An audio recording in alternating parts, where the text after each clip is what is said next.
करो शुरू।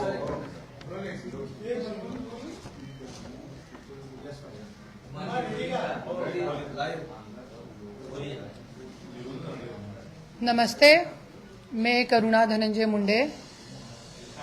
आज ये जो पत्रकार परिषद मैंने ली है उसका मेन कारण ये है कि मेरा आज डायरेक्ट देवेंद्र जी को मेरा क्वेश्चन है। जो भारतीय जनता पार्टी बेटी बचाओ बेटी पढ़ाओ, महिलाओं के लिए ये योजना, महिलाओं के लिए वो योजना, ऐसी बड़ी बड़ी दावे और वादे करती है, तो आज मेरा देवेंद्र जी को सिर्फ एक ही क्वेश्चन है कि आज हमारे पंत प्रधान नरेंद्र मोदी जी जो हैं, उनका नाम ही काफी है भारत में किसी को चुना के लाने के लिए। आपने पिछले चुनाव में भी देखा, भारतीय जनता पार्टी को महाराष्ट्र की जनता ने पूर्ण बहुमत दिया, पर दुर्भाग्यवश उनकी सरकार नहीं बन पाई। वो उनका अंदर का समीकरण क्या था वो मुझे नहीं मालूम, पर नहीं बन पाई। तो मैं आज देवेंद्र फडणवीस जी से हाथ जोड़ के एक ही क्वेश्चन करना चाहती हूँ कि मोदी जी ने अभी थोड़े दिन पहले ही अपने भाषण में बोला था कि अजीत दादा ने 70,000 कोटी का घोटाला करा। हमारे महाराष्ट्र के गौर गरीब किसान, जो आज किसान युवा हत्या कर रहे हैं, आज 23 साल का किसान आत्महत्या करता है इस बात पे कि उसके 5 साल के बच्चे को बिस्कुट का पूड़ा 5 महीने से नहीं मिला है। उसकी बीबी बेचारी ऑपरेशन के बिना मर गई। ऐसी छोटी छोटी इतने बड़े बड़े सर्कमस्टांसेस में लोग यहाँ पे आत्महत्या कर रहे हैं, और 70,000 कोटी का घोटाला करने वाले को लेकर आप क्या साबित करना चाहते हो अपने पक्ष में? और ऐसे जिनके घर पे हसन मुशर्रफ जी, जिनके घर पे ईडी चौकसी लगती है, और ईडी चौकसी के बाद उनको जेल में भेजने की जगह आप डायरेक्ट उनको मंत्रालय में मंत्री पद पे बिठा देते हो, तो आज चोर के हाथ में तिजोरी की चाबी कौन देता है? और आज ये महाराष्ट्र में क्या चालू है? धनंजय मुंडे जैसा व्यक्ति, आज आप क्राइम रेट कितना बढ़ा रहे हो आपको नहीं मालूम है देवेंद्र जी। आज ये प्रेस कॉन्फ्रेंस के माध्यम से मैं आपको यही दिखाना चाहती हूँ कि कैसे लोगों को आपने पाठिंबा देके बीजेपी में लिया है, और जिनको आपको जेल की हवा खिलानी चाहिए थी उन लोगों को आपने डायरेक्ट मंत्रिमंडल में बिठा दिया। आज किस महाराष्ट्र में? क्या ये छत्रपति शिवाजी महाराज का महाराष्ट्र है? क्या ये बाबा साहेब अंबेडकर के संविधान पे चलने वाला महाराष्ट्र है? और आज धनंजय मुंडे जो पहले ही इतना बड़ा गुंडा है, उसने तो हद ही कर दी। अपनी किसी से नहीं छुपाया, किसी मीडिया से, किसी पक्ष से। महाराष्ट्र के बच्चे बच्चे को मालूम है, धनंजय मुंडे ने पहले अपनी पत्नी, पहले तो दो शादियां करना कानूनन जुर्म है, पर 2 शादियां करके बैठा है, आराम से छाती ठोक के घूम रहा है महाराष्ट्र में, मंत्री बना बैठा है। उसके बाद 5-5 बच्चे, ये भी गैर कानूनी है। 5 बच्चे होने के बावजूद आपको मालूम है 2005 के बाद ये संविधान का लॉ है कि जिसके 5 बच्चे हैं वो सरकारी नौकरी या कोई सरकारी संवैधानिक पद पे नहीं बैठ सकता, पर फिर भी मिस्टर धनंजय मुंडे अपने पद पर बने हुए हैं। इसके बाद उन्होंने मेरे गाड़ी में रिवॉल्वर डाली, जो कि पूरे महाराष्ट्र ने देखा। मेरे को पूना में मेरे पे झूठा एट्रॉसिटी केस करा। उसके बाद मेरे ऊपर गुंडे छोड़े, मेरे पे आए दिन गलत गलत एलिगेशन, नए नए लोगों को, नए नए आदमियों को मेरे पीछे छोड़ना, ये सब घानेड़ापना चालू है। उसके बाद मेरी गाड़ी में हमला हुआ, बंबई में मेरे ऊपर हमला हुआ।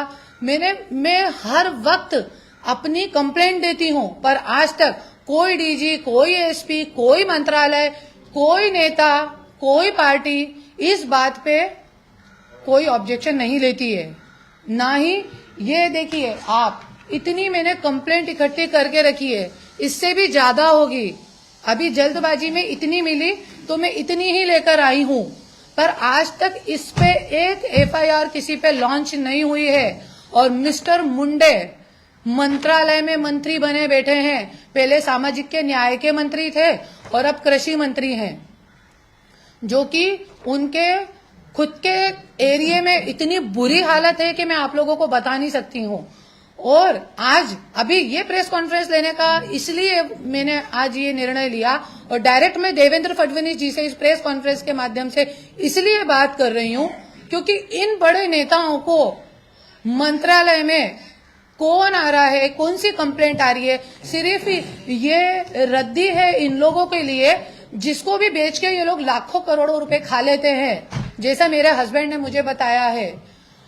तो आज इन लोगों को किसी से मिलने की फुर्सत नहीं है, लोगों से मिलने की फुर्सत नहीं है, महाराष्ट्र में महिलाओं पे क्या अन्याय हो रहा है उसको जानने की फुर्सत नहीं है। इसलिए मैंने प्रेस कॉन्फ्रेंस के माध्यम से देवेंद्र फडणवीस जी से मेरा डायरेक्ट क्वेश्चन है कि धनंजय मुंडे जैसे व्यक्तियों को और ऐसे क्रिमिनल लोगों को आपने लेके जिनको जेल दिखानी चाहिए उनको आपने मंत्रालय क्यों दिखाया है। और आज तो धनंजय मुंडे ने हद कर दी। अभी 2 महीने पहले मैं जिला अधिकारी कार्यालय में, जैसे कि सबको मालूम है कि मैं बीड़ में रहती हूँ, तो मैं जिला अधिकारी कार्यालय में गई तो वहां पे मेरे को उसके गुंडे ने मारा, मेरे साथ बदतमीजी करी, और वो भी कहां पे, कलेक्टर के केबिन में। मैं उसके लिए भी कंप्लेंट दे चुकी हूँ, देवेंद्र फडणवीस जी को भी, डीजी को, बीड़ एसपी को, कलेक्टर मैडम को, सब जगह दे चुकी हूँ। और मेरे सिर्फ इतनी मांगनी है कि वो सीसीटीवी फुटेज मुझे मिले, पर नहीं मिलेगा। क्यों नहीं मिलेगा?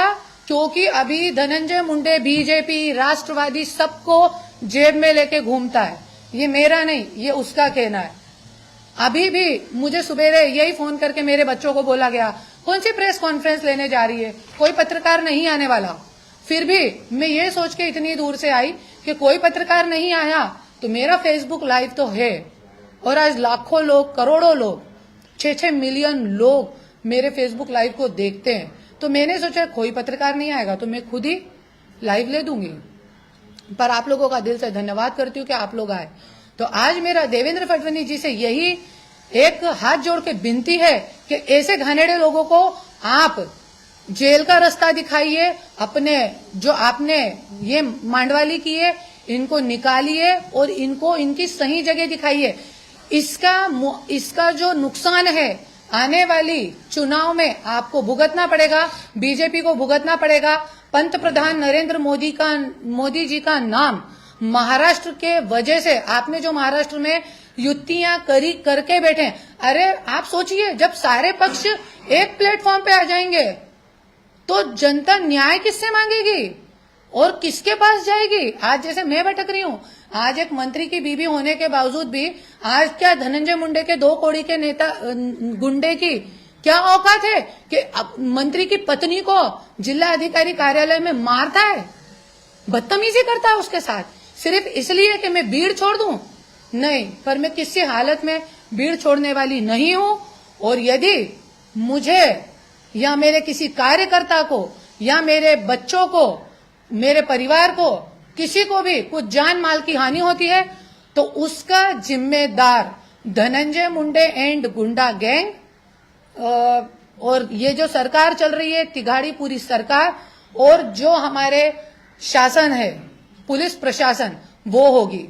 क्योंकि आज यहाँ पे पुलिस प्रशासन को सिर्फ किस लिए रखा गया है आप देख सकते हैं। अभी भी आप देखेंगे भीड़ में गुंडागर्दी किस तरीके से बढ़ रही है। आप देखिए भीड़ में 5 मर्डर हो गए, मुंडे खानदान, मुंडे सरनेम थे उन सब लोगों के। एक महिला जो कि धनंजय मुंडे के भाई के विरुद्ध अकेले सरपंच में जीत के आई, पर उसके पति के ऊपर भी एट्रोसिटी केस कर दिया जाता है। शिवराज बांगर पे झूठा केस किया गया अभी एट्रोसिटी का। ऐसे अलग अलग लोगों पे अभी तो और ही हद कर दी। मुझे जिला अधिकारी कार्यालय में मारा, बदतमीजी की गई मेरे साथ। उसके बाद अभी थोड़े दिन पहले एक पत्रकार ने आत्महत्या की थी, उसका पैसा नहीं दिया था। उसके बाद अभी थोड़े दिन पहले बुरी तरीके से एक पत्रकार को मारा है। आप लोग चाहे तो फोटो मेरे फेसबुक पे से ले सकते हैं, सारे पेपरों में आया है भीड़ के। तो वो पत्रकार को बुरी तरीके से 2 घंटे तक मारा है। आप लोग भी पत्रकार हैं, आपको भी ये गुंडे ने मुझे रिवॉल्वर से धमकी दी हुई है। रिवॉल्वर का फोटो लगाना अपने डीपी पे गैर कानूनी है। तो ये गुंडे ने मेरे को रिवॉल्वर दिखाते हुए बोला है कि तू भीड़ में दिखी तो तेरे को गोली मार दूंगा। 1 साल पहले दी थी धमकी, पर मैं किसी के बाप की धमकी से नहीं डरती, तो मैं तो भीड़ में बैठी हुई हूँ। तो ये गुंडे के साथ मिस्टर मुंडे का फोटो है। ऐसे गुंडे पाल रखे हैं, इनके परवरिश सब यही करते हैं। जिस पत्रकार को मारा है वो पत्रकार ये है, पत्रकार को जिसने मारा है वो आदमी ये है, ये सब लोग हैं, ये सब ऐसी गुंडा गैंग पाल के रखी है। और ये तो कुछ भी नहीं है, पर जिन लोगों ने मेरे साथ बदतमीजी करी है वो लोग दूसरे हैं। और महिलाओं के साथ बहुत जबरदस्ती, एक 22-23 साल की लड़कियों के साथ इनके कार्यकर्ता शादी कर लेते हैं, उनको छोड़ के चले जाते हैं। ऐसी कई सारी गंदी वारदात हो रही है। क्यों? क्योंकि जैसा नेता वैसे कार्यकर्ता। इसलिए मैं देवेंद्र फडणवीस जी से हाथ जोड़ के बोलती हूँ, आपके जैसे व्यक्तिमत्व को, बीजेपी जैसी पार्टी को, आपकी 104 सीटें आई है पिछली बार, आप थोड़ा वेट करते तो आपकी 160 आ जाती। पर यदि आप इस तरीके का राजकारण करेंगे महाराष्ट्र में कि ऐसे लोगों को लेके, अजीत दादा जैसे 70,000 कोटी का घोटाला, देवेंद्र जी ने खुद ने बोला है युति होनार नहीं, कुछ भी हुआ तो अजीत दादा को हम बीजेपी में कभी नहीं लेने वाले, पर आपने लिया। यदि आप इस तरीके का राजकारण करेंगे तो महाराष्ट्र की जनता आपको कभी माफ नहीं करेगी और 2024 के चुनाव में, लोकसभा में और सब में आपको मना करेगी। और तीसरी बात कि अभी मोदी जी का पूर्ण विरोध है, घराणेशाही मिटवायचा है आपल्याला, मोदी जी का ये है। तो आज मैं यही बोलूंगी, घराणेशाही मिटाना है तो वहां पे प्रीतम ताई को टिकट क्यों दिया हुआ है? मैं यही बोलूंगी। जय हिंद, जय महाराष्ट्र। बीजेपी से मुझे पूर्ण उम्मीद है कि बीजेपी मेरे साथ न्याय करेगी, और महाराष्ट्र में तो मुझे न्याय की उम्मीद एकदम जीरो लगती है। यदि जल्द से जल्द, और मैं इतनी बार पुलिस प्रोटेक्शन की भी मांगने कर चुकी हूँ, इतनी बार मेरे पे हमला हो चुका है, पुलिस प्रोटेक्शन आज तक नहीं दिया है। जैसे तैसे बेचारे शिंदे साहब ने जीआर निकाला था कि दे दिया जाए इसको पुलिस प्रोटेक्शन, उसको भी कैंसिल कर दिया। तो मेरी अभी ये पुलिस प्रोटेक्शन मुझे नहीं दिया गया, जल्द से जल्द मुझे यहाँ न्याय नहीं मिला तो मैं इसी महीने जाके डायरेक्ट मोदी जी को निवेदन देने वाली हूँ, और मोदी जी के मंत्रालय के सामने में, लोकसभा के सामने में अनशन करूंगी। क्योंकि यहाँ तो मुझे लगता नहीं है कि मैं भूखी प्यासी मर भी गई तो जानबूझ के मुझे हॉस्पिटल में पटक के जहर का इंजेक्शन देके मार डालेंगे ये लोग, पर मेरे को न्याय नहीं मिलने वाला। तो मोदी जी से ही मुझे न्याय की उम्मीद है और अब मैं वहां पे जाके अनशन करूंगी। जय हिंद, जय महाराष्ट्र।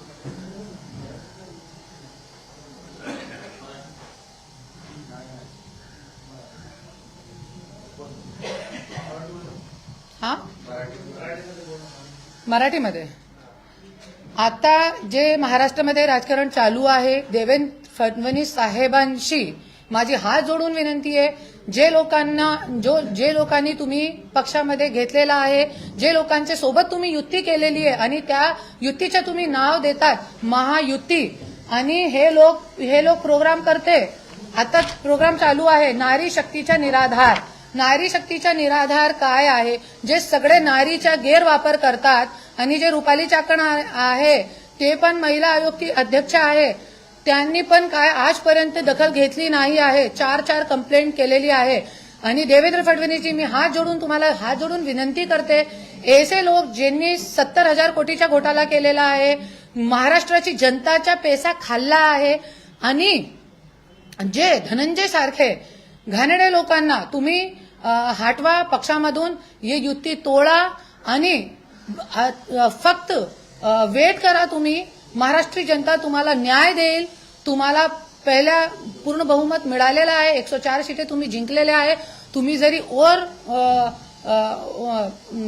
इंतजार करतात थोडंफार, तो जनता तुम्हाला 100% न्याय देतील, आणि तुमची 160 सीटे जे हे महाराष्ट्रामध्ये येऊ शकतात। पण जरी तुम्ही धनंजय सारखे आणि असे 70,000 कोटीचे घोटाळा करणारे लोकांना जरी तुम्ही युती करतात, तो महाराष्ट्राची जनता तुम्हाला न्याय देणार नाही, आणि येणारी निवडणुकीमध्ये तुम्ही याचा नुकसान भुगतणार। आणि मला लवकरच लवकर पोलीस प्रोटेक्शन मिळावा, माझी हात जोडून विनंती आहे। आणि जरी मला आणि माझे पक्षाचे जे लोक आहे, माझे कार्यकर्ता, माझे मुला बाळा, जरी त्यांना काही जानमालची हानी झाली तो याचा जिम्मेदार पूर्ण सरकार, धनंजय मुंडेची गुंड गँग आणि हे प्रशासन राहतील। जय हिंद, जय महाराष्ट्र। मॅडम, तुम्ही मगाशी एक आरोप केले की तुम्हाला जिल्हाधिकाऱ्याला जीव मारण्याची धमकी नाही दिली, माझ्यासोबत मारहाण केलेली आहे, मला खूप पीटलेला आहे। ये जो मेरे सर पे मार लगी थी, 1 महीने में ठीक हुई है वो। धनंजय मुंडे था वहां पे और धनंजय मुंडे के गुंडों ने मुझे मारा। ये सब करता धरता धनंजय मुंडे के गुंडों से मेरा कोई लेना देना नहीं है। मैं किसी को नहीं जानती हूँ। मैं 27 साल घर में रही हुई औरत हूँ, पर आज मैं वहां से भीड़ छोड़ दूं कैसे भी करके। मैं वहां पे चुनाव में ना खड़ी हूँ। अभी तो मैंने अनाउंस भी नहीं करा कि मैं वहां पे खड़े होने वाली हूँ, पर मेरा एक ही वो है, अरे गुंडों से कौन पिटवाता है अपनी बीवी को। और जब मैं परली पुलिस स्टेशन में भी थी तब भी मुझे पुलिस वालों ने मारा था। ये बात मैंने आज तक किसी को नहीं बोली, पर ठीक है, मैंने पुलिस वालों की मार खा ली, मैंने धनंजय मुंडे के गुंडों की मार खा ली। जितना पीटना है मुझे पीटो, जितना मारना है मुझे मारो, पर मैं एक जिंदा लाश की तरह धनंजय मुंडे ने मुझे छोड़ा है। आज ये लोग रूपाली चाकणकर को इतना आगे बढ़ा रहे हैं, पर खुद की पत्नी को 1 किलो तेल लेने के लिए भी मोहताज कर रखा है। आज धनंजय मुंडे ने मेरा पूरा पैसा खा के, इतने पुरावे हैं मेरे पास, उठाए कोई इस संविधान में आवाज, उठाए कोई इस विधान भवन में आवाज नहीं है कोई। कितनी बार मैंने कोशिश करी कि कोई एक आमदार मुझे ऐसा मिले जो मेरे इतने पेपर लेके विधान भवन में धनंजय मुंडे से ये क्वेश्चन करे कि धनंजय मुंडे तू 5 बच्चों का बाप होके कैसे बैठ सकता है। नहीं, पर कोई नहीं है। एक आमदार मुझे आज तक इस विधान भवन में 288 इनके कितने मेरे को नहीं मालूम, ये सारे पक्ष के कितने आमदार है मुझे मला नाही माहित, तरी पण मी आज एकटी लढत आहे आणि स्वतःच्या जीवाच्या रान करून मी आपला पक्ष काढलेला स्वराज्य शक्ती सेना, आणि त्याच्यामध्ये मला फक्त एक करायचं आहे, नवीन लोकांना मी घेणार आहे। असे लोकांना जरी धनंजय मुंडे स्वतः आला माझ्या पक्षामध्ये तो मी घेणार नाही त्यांना। असे घाणेरड्या लोकांची माझ्या पक्षामध्ये जगह नाही आहे, तो ये बीजेपी कशाला हे लोकांना जगह देऊ शकते। आणि आज जे माझा मुद्दा आहे, अरे जरी तुम्ही एक आमदाराला तुम्ही सोडू शकत नाही, इतकं घाणपणा काय चाललंय महाराष्ट्रामध्ये। आणि छत्रपती शिवाजी महाराजाच्या आणि ये नारी शक्तीच्या निराधार, अरे कशाचा निराधार, आणि सगळे बसतात त्याच्यामध्ये फक्त एन्जॉय करतात, गाणं गातात। काय चाललंय महाराष्ट्रामध्ये, राजकारणची परिभाषा काय आज महाराष्ट्रामध्ये, फक्त मोठे मोठे इव्हेंट, फक्त मोठी मोठी सभाएं जनतासाठी। आज किती मुद्दे आहे बीडमध्ये शेतकरी लोकांना, आज धनंजय मुंडेचे स्वतःचे कारखान्यावर लोक 6 महिन्याची पगार भेटली नाही, दिवाळीच्या दिवशी पण ते गोर गरीब लोक 6,000 8,000 पगारसाठी बसलेले होते। कशासाठी, त्यांची पगारसाठी। 6 महिने 8 महिन्याची पगार भेटलेली नाही, पण स्वतःचे प्रचारवर 20 कोटी 30 कोटी। आता आपला प्रोग्राम झाला, शासन आपल्याद्वारे त्याचा प्रोग्राम बघा, तुम्ही बघून तुमचे डोळे फटणार।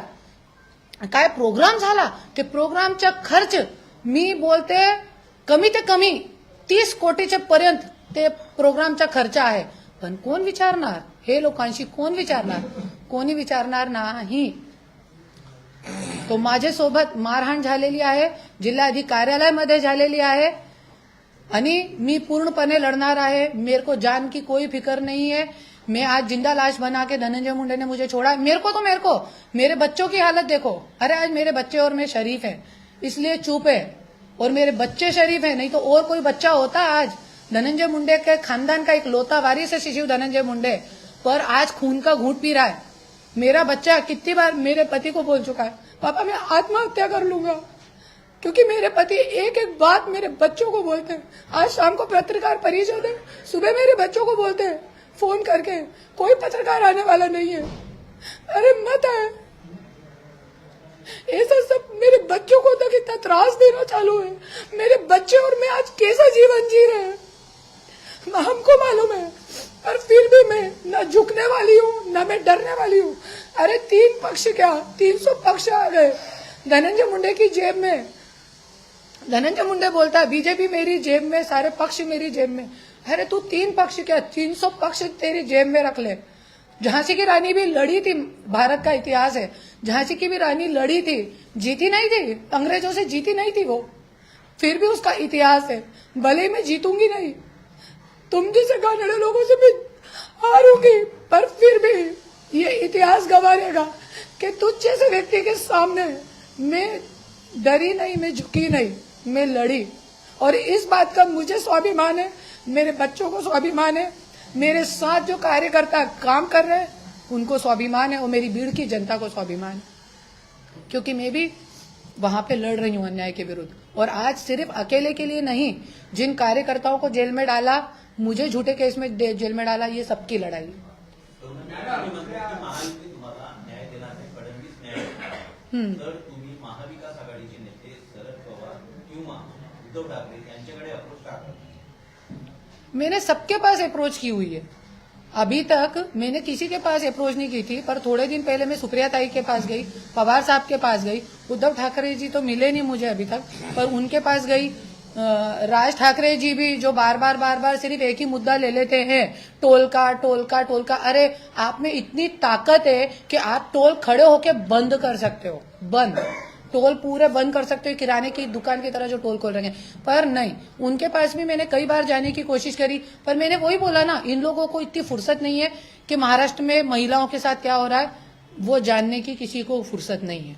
तो अभी शरद पवार जी को भी मैं मिली, सुप्रिया ताई को भी मिली, देखते हैं अभी वहां से कुछ न्याय की उम्मीद है, देते हैं कि नहीं देते, क्या करते हैं वो उनके ऊपर डिपेंड करता है। नहीं तो मैं खुद तो लड़ी रही हूँ, आप लोग बस साथ दीजिए, क्योंकि अभी तो पत्रकारों को भी पीटने लगे ये लोग, इससे ज्यादा। हाँ, बीड़ जिला अधिकारी कार्यालय में। और मैंने उसी दिन ये भी दी, और सबने देखा, डीपीडीसी की मीटिंग थी उस दिन, मेरे हस्बैंड थे, वो डीपीडीसी की मीटिंग में मेरे को मारा इसलिए गया क्योंकि मैं वहां पे जनता के मुद्दे लेकर गई थी। वहां पे जो टूटी फूटी सड़कें, 1-1 इंच के गड्ढे की सड़कें, भरी हुई नालियां, आज 40 साल में ट्रेन आ रही है, पर आके कहाँ जा रही है मालूम ही नहीं पड़ रहा, आ ही नहीं रही। सड़ी हुई नालियां, शेतकरी लोगों के ऊपर अन्याय, ऊस तोड़ कामगार के ऊपर अन्याय, ये सब जो चालू है, ये सब मुद्दे लेके मैं गई थी, इसलिए मुझे मेरे साथ मारपीट और मेरे साथ बदतमीजी की गई है। हाँ आहे ना, आहे, मी तुम्हाला व्हॉट्सअपवर शेअर करते, आणि मला माझे फेसबुकवर पण मी ते कंप्लेंट आणि फोटो शेअर केलेले आहे।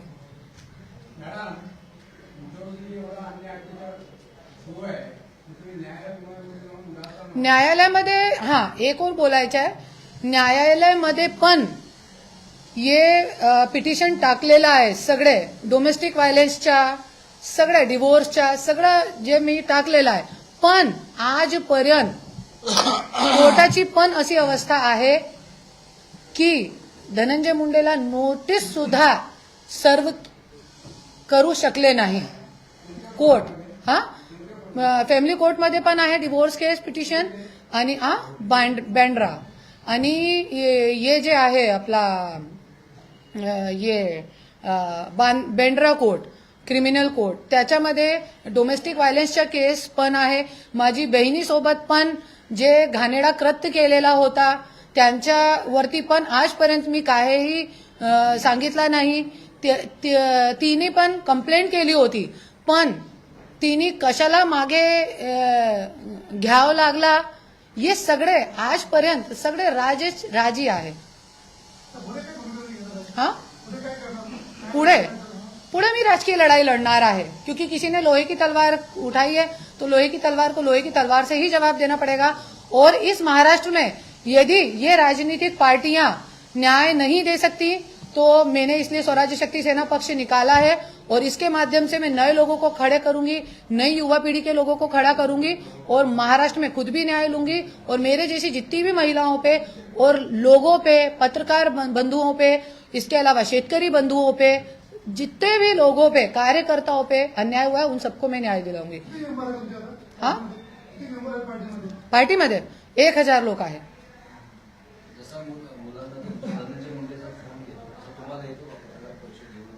हाँ येतात। तुम्ही पत्रकार परिषद घेऊ नका, कोणी येणार नाही तुम्हाला, कोणी ये जरी घेतली पत्रकार परिषद तो व्हायरल करणार नाही. कशाला तू घेतीस? हाँ, तू गप बस, काय पाहिजे तुला, तू सांगा मला.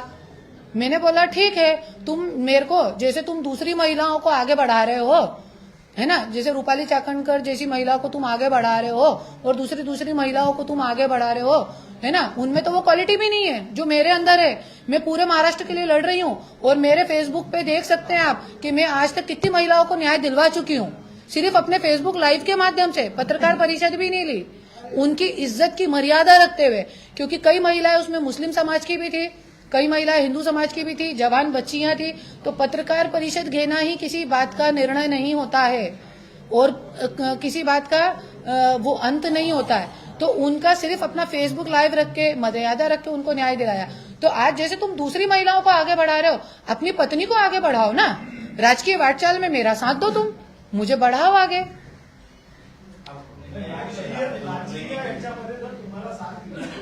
हाँ राजकीय वारसामध्ये तुम्ही ज्या पद्धतीने आता म्हणाला, हाँ हाँ या सगळ्या गोष्टीतून माघार घ्याल. हाँ, नाही, माघार तरी पण घेणार नाही मी. मला एकच म्हणणं आहे की जरी तुला लढायचं आहे, तू हे घाणेरडे कृत्य करू नका. तुम्ही किती खालची पातळीवर जाऊन हे कृत्य केलेलं आहे की स्वतःची बायकोला मारहाण करतात, त्यांची गाडीवर दगडफेक करतात. जरी मला पूर्ण संधी दिली, कल मला राष्ट्रीय अध्यक्ष पण केला त्यांची पार्टीच्या, तरी पण मी हे सगळे जे मुद्दे आहे त्यांच्यामध्ये मी माघार घेणार नाही. माझी जे लढा आहे ते सुरू राहणार आहे.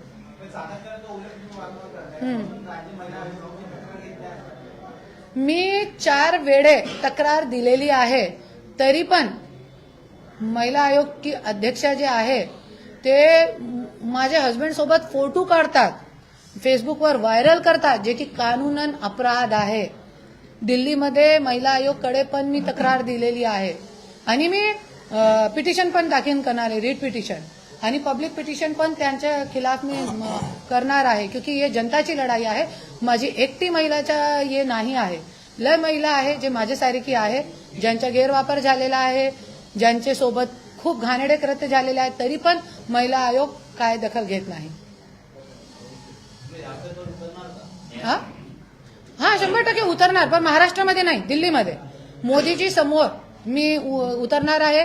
क्योंकि मोदीजीशी माझी एक्सपेक्टेशन आहे, माझी अपेक्षा आहे की मोदीजी मला न्याय देणार. मोदीजीला काय माहित ना महाराष्ट्रामध्ये काय चालू आहे, महिलांवर किती अन्याय चालू आहे, मोदीजीला काय माहित. ही सगळी गोष्ट मोदीजीला माहित नाही. आजपर्यंत मोदीजीला मी एक पेपर दिलेले नाही आहे, पण आता मी मोदीजीला देणार आहे आणि तिकडेही मी अनशन करणार आहे. यहाँ पे तो मेरे को इतना तक मालूम है कि यदि मैंने अनशन भी करा ना तो मेरे को हॉस्पिटल में, सरकारी हॉस्पिटल में ये बोल के ले जाएंगे कि भूखी है, इसको इलाज करने के लिए लेके जा रहे हैं. वहां पे मेरे को पता नहीं क्या तो मेरे शरीर में डाल देंगे और मेरे को मार डालेंगे, बोलेंगे भूख के मारे मर गई. इनका तो गेम खत्म हो गया ना. क्योंकि आज पूरे महाराष्ट्र में एक ही है जो ये सिस्टम के खिलाफ बात कर रही है, सिर्फ करुणा, इसके अलावा कोई नहीं है. तो उनका तो काम 1 मिनट में बन गया. अनशन कर रही थी, मर गई, 2 दिन मीडिया पे चलेगा, बात खत्म. इसलिए मैं यहाँ पे अनशन भी नहीं करती, क्योंकि मैं उतनी बेवकूफ नहीं हूँ. मेरे हस्बैंड ने पूरी राजनीति मुझे 27 वर्ष में बताई है, कैसे कैसे क्या क्या होता है और क्या क्या हो सकता है. ये सारे फ्युचर प्रिडिक्शन मला माहित आहे, त्याच्यामुळे मी चान्स घेत नाही.